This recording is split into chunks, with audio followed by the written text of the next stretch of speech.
Halo Sobat Sehat Bethesda, jumpa kembali di episode ke-15 Talk BTS. Tanya aja langsung ke Bethesda Talk Show bersama saya Dr. Andrea Kartika. Pada hari ini, kita kedatangan salah seorang dokter gigi di Rumah Sakit Bethesda, yaitu Dr. Gigi Desi Dwi Tantono, spesialis kedokteran gigi anak. Selamat siang Dr. Desi. Selamat siang Dr. Andrea. Selamat siang Sobat Sehat Bethesda. Baik Dr. Desi, hari ini kita kepingin membahas dokter mengenai bagaimana cara menjaga gigi anak itu tetap sehat. Cukup nggak sih kalau cuma gosok gigi aja?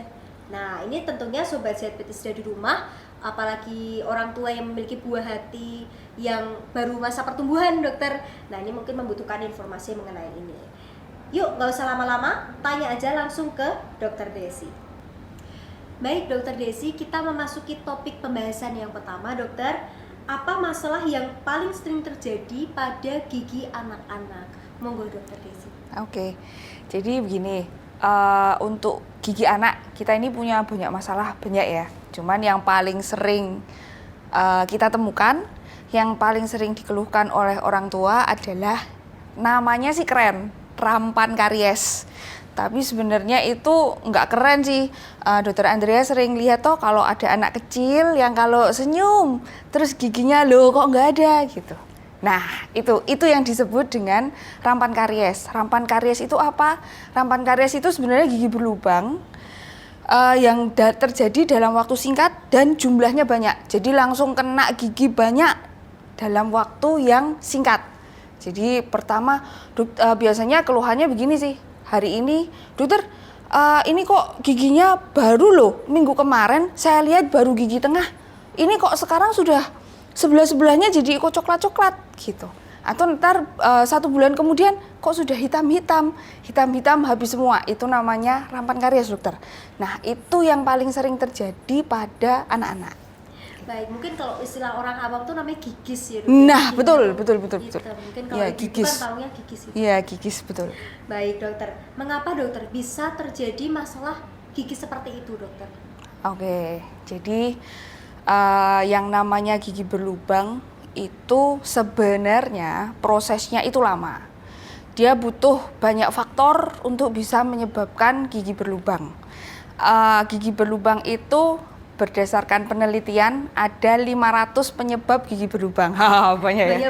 Banyak, 500 gitu dokter. Nah, cuman yang ini saya akan sebutkan beberapa yang paling sering, yang paling sering terjadi. Biasanya yang membuat gigi berlubang adalah yang pertama, anak tidak mau menggosok gigi, gitu. Jadi karena anaknya nggak mau menggosok gigi, terus giginya jadi rusak, sisa makanan tertinggal di situ, membuat gigi jadi berlubang. Yang kedua, karena kebiasaan buruk biasanya. Kebiasaan buruk itu apa? Kebiasaan buruk itu misalnya minum susu dengan dot. Kalau bahasa Jawanya ngedot. Ya, kalau bahasa kerennya apa ya? Kepanjangan soalnya. Kalau ngempeng itu nggak ada isinya dokter. Iya, gitu. Cuma dot aja. Kalau ini ada isinya susu. Nah, minum susu dengan dot ini membuat susu itu nempel di gigi. Nah, itu bikin gigi tertinggal lama di dalam mulut. Anaknya nggak gosok gigi. Biasanya minumnya sebelum tidur sampai pagi giginya berlubang. Bikin gigi berlubang. Yang kedua, mengemut makanan. Mengemut makanan itu jadi kalau anaknya anak kecil, kalau saya tanya ke pasien, ibu anaknya kalau makan berapa jam? Wah lama dong, 2 jam. Wah itu mengemut makanan. Jadi anaknya itu kegiatannya ngemut terus, makan terus. Itu yang kedua. Penyebab yang ketiga adalah, nah ini anak-anak itu nggak salah juga sih, soalnya ada lagunya.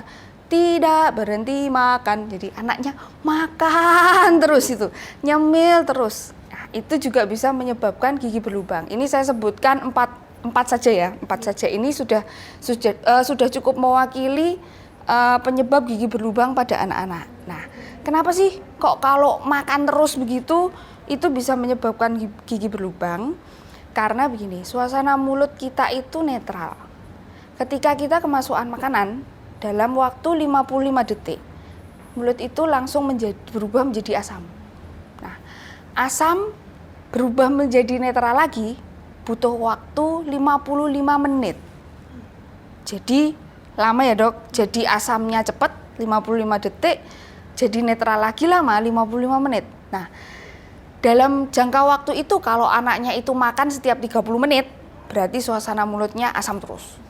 Terus yang kedua, kalau anak itu ngemut makanan, berarti kan dia 2 jam kira-kira mulutnya asam terus gitu ya. Terus kalau anak itu jadwal makan ketat, jam 6 pagi minum susu, jam 7 makan pagi, jam 10 makan. Nah kalau makan pagi jam 7, jam 10 udah makan lagi, berarti dia kegiatannya kan cuman makan terus gitu dok. Iya. Nah itu bikin giginya, suasana mulutnya jadi asam terus. Sehingga giginya jadi lebih gampang berlubang. Baik dokter Desi, tadi terkait dengan yang sudah dijelaskan dokter mengenai makanan dan penyebab gigi berlubang atau gigis tadi. Sedangkan di masa pandemi ini dok, sekolah di rumah, main di rumah, 24 jam ibaratnya dia di rumah terus. Otomatis di rumah itu akan disediakan makanan biar anak tuh nggak bosan. Dan anak-anak sukanya manis dokter. Kayak keponakan saya itu kalau misalnya datang juga carinya makanan. Nah bagaimana tuh dokter kita untuk mencegahnya supaya giginya tuh nggak gigis seperti itu dokter? Oke, jadi ini memang masa pandemi ini agak seru ya. Jadi banyak pasien datang dengan keluhan sakit gigi. Jadi ini lagi ngetren pasien datang sakit gigi dan ini sudah nggak boleh sekolah kan lama ya.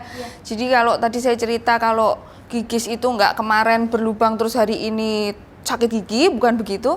Tapi ini sudah kira-kira 6 bulan ini kira-kira pandeminya ya dokter ya. Nah itu memang banyak keluhan orang tua datang dengan anak dengan keluhan sakit gigi gitu. Nah apa sih hubungannya gitu? Jadi gini, ketika sekolah itu anak itu mau makan itu pasti diatur oleh jam istirahat.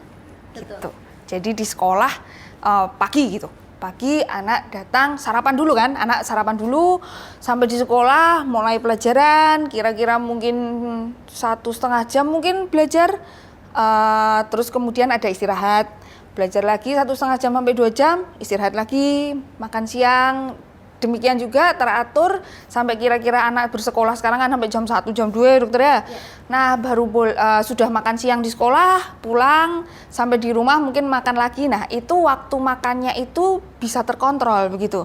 Nah ketika pandemi ini anak di rumah terus kan ya. Terus kayaknya anak sekarang ini tambah gendut-gendut karena sedikit bergerak banyak makan gitu. Nah kalau saya boleh kasih saran ke orang tua, karena tadi itu makan terus itu tidak baik, jadi suasana mulut itu bisa jadi asam terus.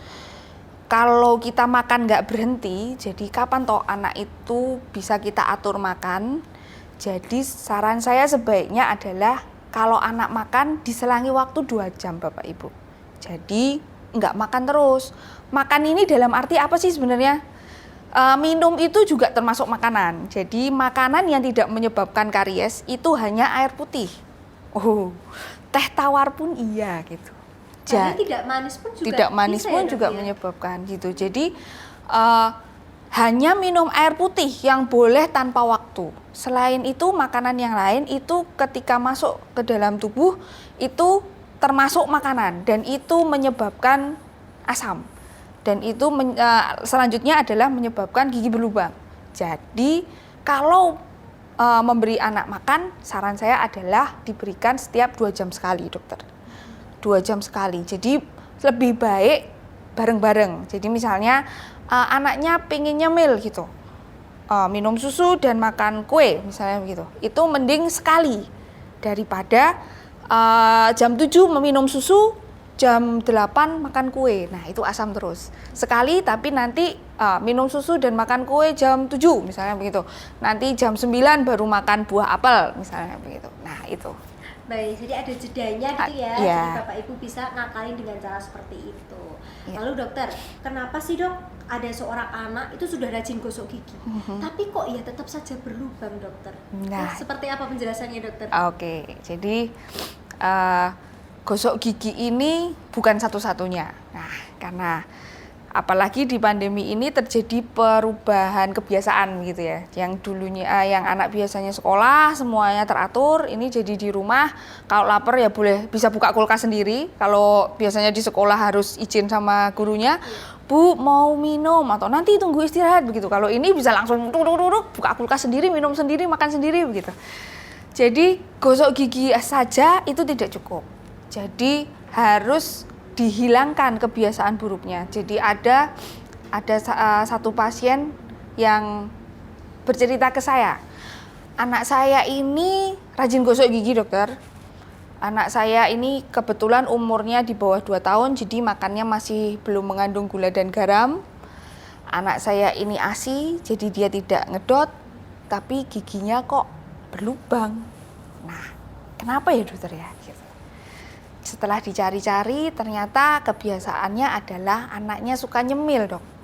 Jadi ya itu makan terus gitu. Jadi orang tuanya kebetulan telaten, jadi dia menyediakan makanan itu banyak macamnya sehingga anak tertarik. Jadi anak nyemil terus, makan terus. Nah itu yang bikin berlubang. Jadi gosok gigi saja tidak cukup. Kita perlu memperhatikan tidak hanya cuma sikat gigi, tapi kita perlu memperhatikan juga kebiasaan buruknya, terutama yang punya ngedot. Kebiasaan buruknya mengemut makanan. Nah, yang terakhir nih kebiasaan baru nih, nyemil, makan terus. Baik dokter, apakah ada dokter pengaruh dengan pertumbuh dan perkembangan gigi pada saat dewasa nanti? Kan masih pertanyaannya, aduh bahaya nggak ya kalau anak kecil itu sampai gigisnya tuh rintip banyak sekali gitu. Apakah ada pengaruh gitu dokter? Iya, oke. Kita menyangkut ke pertumbuhan dan perkembangan ya. Jadi anak-anak itu bertumbuh dan berkembangnya itu melalui makanan. Cuman itu kan ya dokter ya, satu-satunya ya. Dan itu yang masuk lewat mulut begitu. Nah kalau giginya habis, tentu saja anak itu terbatas makannya. Jadi dia nggak bisa makan macam-macam.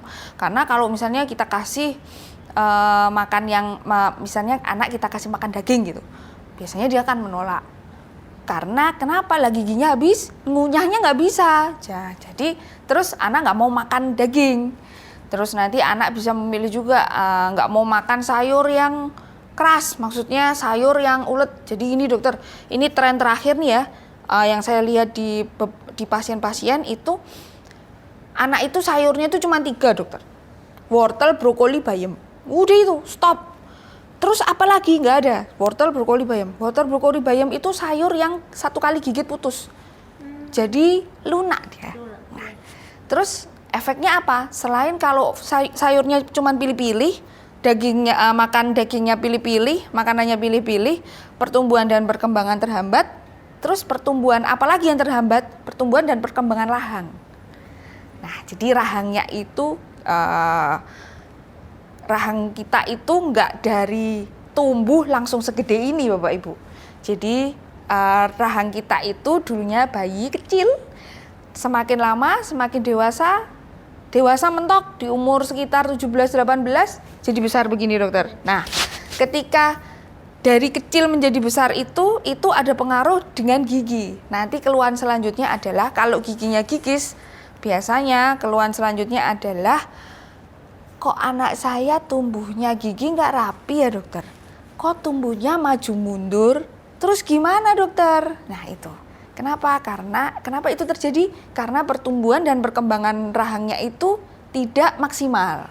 Kenapa? Karena anaknya pilih-pilih makanan. Iya, kalau zaman dulu jarang anak-anak itu giginya berjejal maju mundur, itu jarang. Kenapa? Karena zaman dulu itu orang tua itu makannya ya sayurnya seadanya, pokoknya masaknya itu sudah itu dimakan gitu. Nggak banyak pilihan zaman dulu. Sayurnya pun kangkung, daun singkong, sawi, ya kira-kira yang gitu, daun pepaya gitu. Anak sekarang alot, anak sekarang nggak mau, pokoknya kalau nggak wortel, brokoli, bayam nggak makan.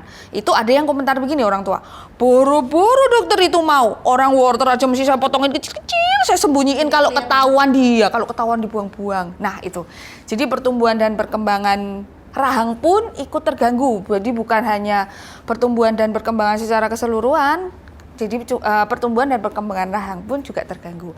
Hasilnya apa? rahang tidak berkembang maksimal. Sehingga apa? Giginya berjejal. Terus kalau berjejal gimana? Kalau nanti sudah besar mungkin anaknya jadi malu karena giginya nggak rapi. Betul. Jadi ternyata dari yang gigis tadi bisa berefek sampai ke gigi tidak rata ternyata ya. Kalau Betul. tidak diawas-awasin dengan baik ternyata sampai seperti itu ya dokter. Iya, betul. Terima kasih banyak Dokter Desi atas topik pembahasan hari ini yang sangat menarik dok. Jadi kita jadi tahu kalau dari gigis itu tidak hanya gigis aja, ternyata masih ada dampak-dampak ke belakangnya. Nah berarti Sobat Sehat Bethesda jangan lupa bagikan informasi ini kepada keluarga, kerabat, atau mungkin emang anak Sobat Sehat Bethesda yang membutuhkan informasi ini. Akhir kata, saya Dr. Andrea Kartika. Saya Dr. Desi. Undur diri, sampai jumpa di Talk BTS episode ke-16 tentunya dengan topik yang tidak kalah menarik. Jangan lupa follow sosial media kami dan nantikan informasi kami selanjutnya. Salam Sapa. Kasih.